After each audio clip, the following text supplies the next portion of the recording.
आदर अभिनंदन और स्वागत है आपका प्ले विद क्वेश्चंस में। आज हम यांत्रिक गति के अंतर्गत जितनी भी टॉपिक है उसको कंप्लीट करेंगे। आइए देखते हैं।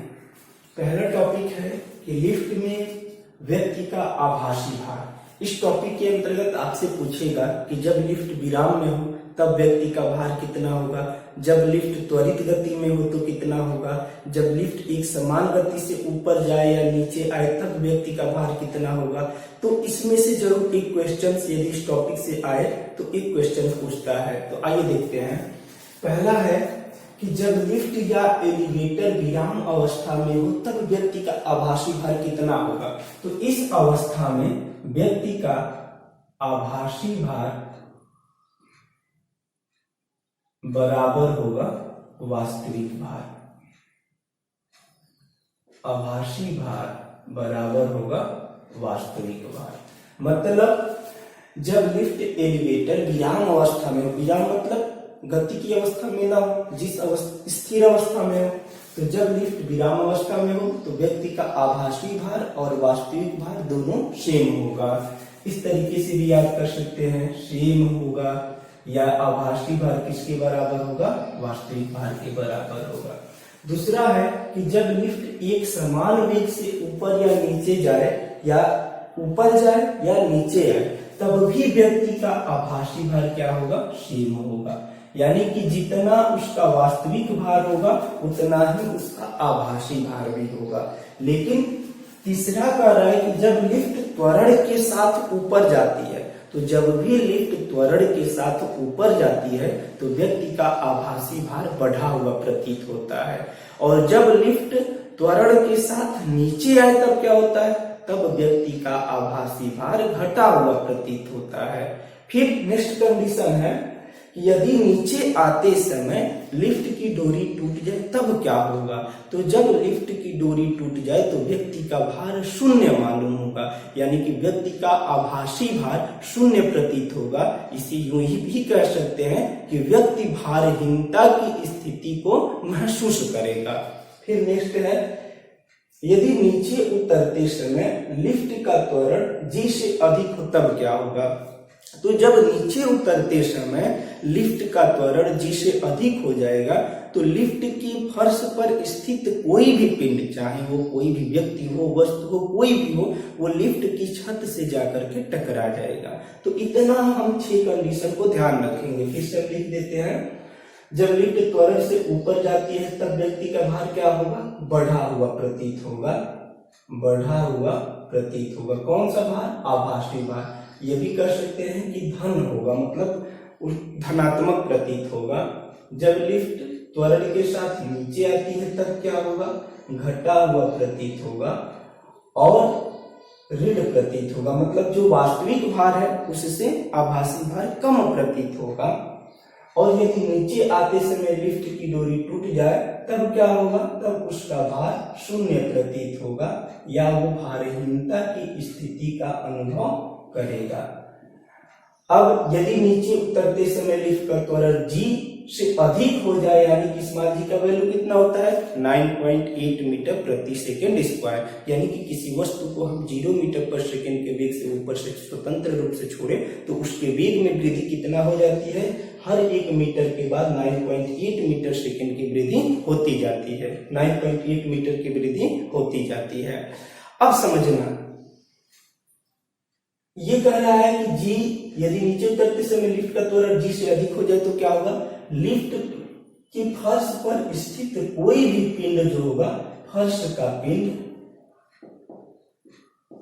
छत से जाकर टकराएगा, छत से जाकर टकराएगा। तो इन स्थितियों को एक बार फिर से हम रिकॉल करते हैं। लिफ्ट या एलिवेटर विराम में हो तो जितना भार है उतना ही प्रतीत होगा।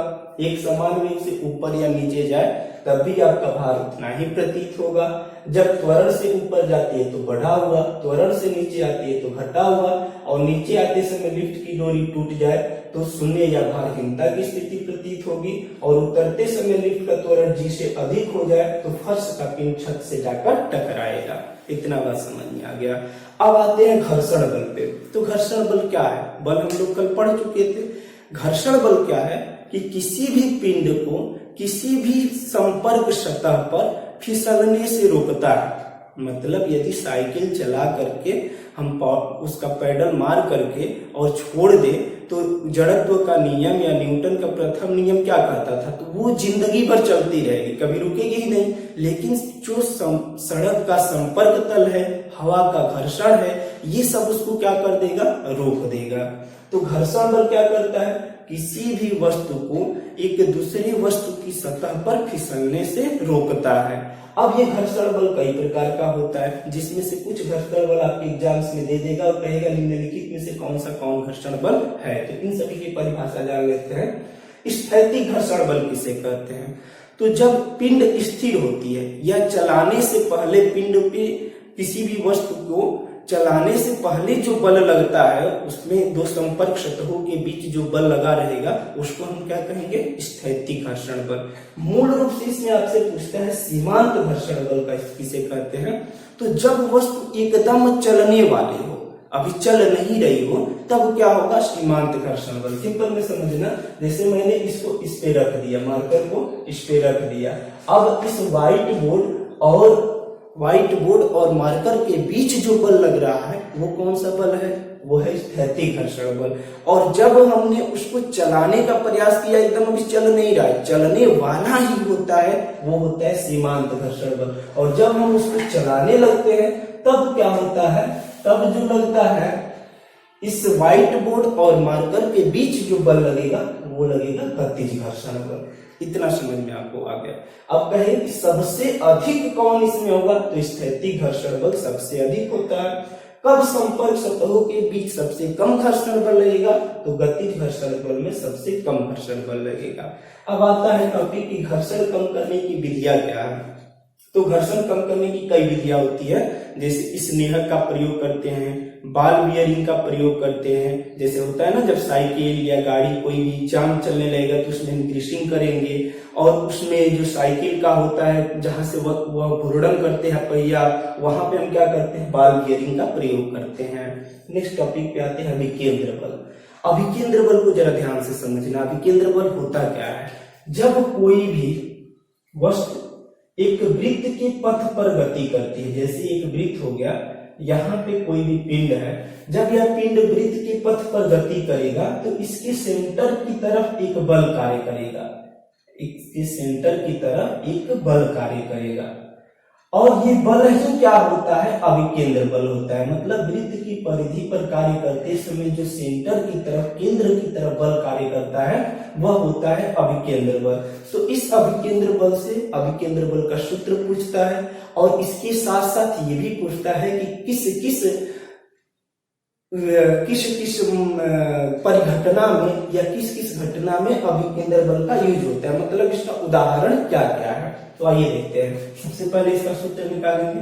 मान लेते हैं कि m द्रव्यमान का कोई पिंड है और यह इसके सेंटर से परिधि की जो दूरी है यहाँ पे r है, और यहाँ पे ये v वेग से गति कर रहा है, ऐसे गति कर रहा है। जब यह ऐसी गति करेगा, इस स्थिति में इसका फार्मूला आएगा F = mv²/r, यानी कि अभिकेंद्र बल का मान जो होता है द्रव्यमान और उसके वेग के गुणनफल के स्क्वायर तथा उसकी त्रिज्या के अनुपात के बराबर होता है। अब समझना जरा, ये तो हो गया अभिकेंद्र बल। अब पूछता है कि अभिकेंद्र बल कहाँ कहाँ यूज होता है। तो आप देखेंगे कि जब कार या गाड़ी जहां पे भी मोड़ होगा, जाते समय वहां पे झुकाव होता है, तो ये किस लिए होता है, अभिकेंद्र बल प्राप्त करने के लिए। फिर ट्रेन की पटरियों में जहां पे घुमाव होगा, वहां पे बाहरी पटरी थोड़ा सा ऊंची बनाई जाती है और अंदर की पटरी थोड़ा सा नीचे। किसको प्राप्त करने के लिए, अभिकेंद्र बल को प्राप्त करने के लिए। प्राकृतिक घटनाओं में तीसरा एग्जाम्पल है, जितने भी वृत्तीय गति होते हैं, प्राकृतिक घटनाओं में जितने भी वृत्तीय गति, मतलब 8 ग्रह जो भी सूर्य का चक्कर लगाते हैं और जो भी पृथ्वी सूर्य का चक्कर लगाती है, इसमें कौन सी घटना होती है, तो अभिकेंद्र बल की घटना होती है।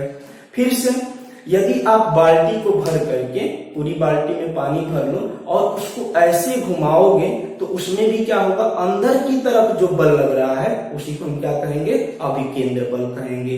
तो इस तरीके से 4-5 जो एग्जाम्पल होता है आपको एकदम याद रखना है। फिर एक इसका चिर परिचित एग्जाम्पल, जैसे मौत के कुएं में जो बाइक सवार है वो क्यों नहीं गिरता है, मौत के कुएं में बाइक चलाते समय, तो इसी अभिकेंद्र बल के कारण नहीं गिरता है। अब एक बात और ध्यान रखना, जब साइकिल हम रोड पे चलाते हैं और जब मोड़ पे झुकते हैं तो उस समय कौन सा बल काम करता है, अभिकेंद्र बल, और किसके कारण मिलता है, घर्षण बल के कारण। साइकिल चलाते समय जो आपका अभिकेंद्र बल मिलेगा वो घर्षण बल के कारण होगा, लेकिन जब पृथ्वी सूर्य का चक्कर लगाती है उसको किसके कारण बल मिल रहा है, अभिकेंद्र बल, तो गुरुत्वाकर्षण बल के कारण, गुरुत्वाकर्षण बल के कारण। इतना बात आपको समझ में आ गया होगा।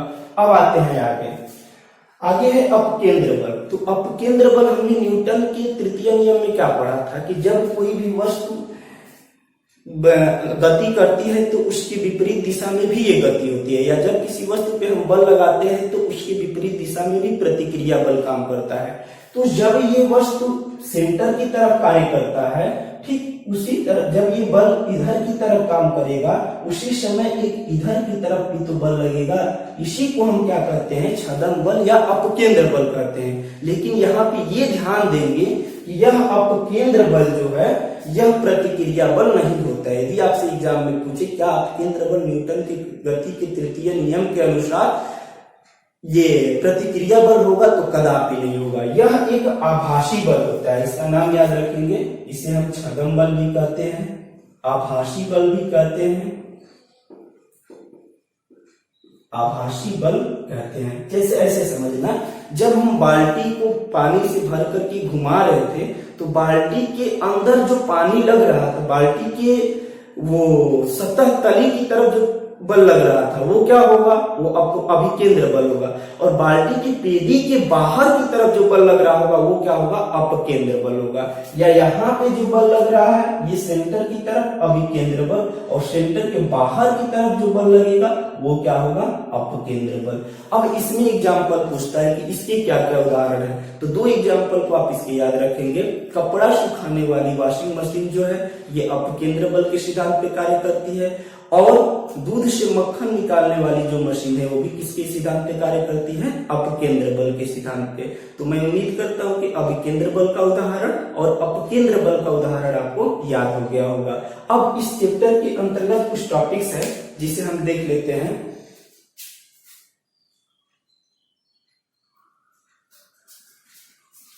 जो अभिकेंद्र बल था उसमें ये भी याद आप रखना कि जितने भी परमाणु में वृत्तीय गति होते हैं वो भी किसके आधार पे होंगे, वो भी अभिकेंद्र बल के आधार पे होंगे। यानी कि परमाणु में जो इलेक्ट्रॉन, प्रोटॉन, न्यूट्रॉन होता है उसमें इलेक्ट्रॉन वृत्त में चक्कर लगाता है, वो भी किसके अनुसार चक्कर लगाएगा, वो भी वृत्तीय अभिकेंद्र बल के अनुसार ही चक्कर लगाएगा। यानी कि उसमें कौन सा बल कार्य करेगा, अभिकेंद्र बल। अब जो टॉपिक है उसमें जरा ध्यान दें, गति के समीकरण, गति के समीकरण। तो गति के मुख्य रूप से 3 समीकरण होंगे जिससे आप परिचित होंगे, v बराबर u प्लस at, दूसरा है s बराबर ut plus half at square, और तीसरा नंबर है v square equal to u square plus 2as। इसमें याद रखना है v कहाँ है, v क्या है, v इक्वल टू अंतिम वेग, u इक्वल टू प्रारंभिक वेग, और s इक्वल टू दूरी, a इक्वल टू त्वरण। आपसे ये गति का समीकरण देके सिंपल में पूछ देगा कि निम्नलिखित में से कौन क्या है, या गति का तीसरा समीकरण क्या है, गति का दूसरा समीकरण क्या है, गति का पहला समीकरण क्या है। यदि यहीं पे त्वरण मंदन में या त्वरण माइनस में हो तो याद रखना बस सबकी जगह पे प्लस के स्थान पे क्या हो जाएगा, माइनस हो जाएगा। अब मान लेते हैं कि गुरुत्व के अधीन गति हो या गुरुत्व के ऊपर गति हो। यदि कोई पिंड ऊपर से नीचे की तरफ छोड़ा जाए, ऐसे समझो ऊपर से नीचे की तरफ किसी पिंड को हम छोड़ते हैं, छोड़ा जाए, ऊपर से नीचे की तरफ छोड़ा जाए, इसको किसी भी पिंड को हम जब ऊपर से नीचे की तरफ छोड़ेंगे तब क्या होगा समझ लेना। जब किसी पिंड को ऊपर से नीचे की तरफ छोड़ेंगे तो उस समय ए नहीं काम करेगा, उस समय क्या करेगा, पृथ्वी का गुरुत्वीय त्वरण काम करेगा। उस कंडीशन में क्या होगा, v equal to u plus g t, फिर s equal to u t plus half g t square, और ये हो जाएगा v square equal to u square plus 2gs। इतना आपको ध्यान रखना है। और वही किसी पिंड को हम नीचे से ऊपर की तरफ फेंकेंगे तब क्या हो जाएगा, तब जितने भी प्लस है उसके स्थान पे क्या हो जाएगा, माइनस हो जाएगा। तो गति के ये 3 समीकरण आप ध्यान रखेंगे। इस तरीके से इस चैप्टर से जितने भी महत्वपूर्ण टॉपिक होते हैं उस पे हमने चर्चा किया। अब कल हम जो भी महत्वपूर्ण 20 क्वेश्चन होंगे उस पे चर्चा करेंगे। तब तक के लिए धन्यवाद, पढ़ते रहिए आप।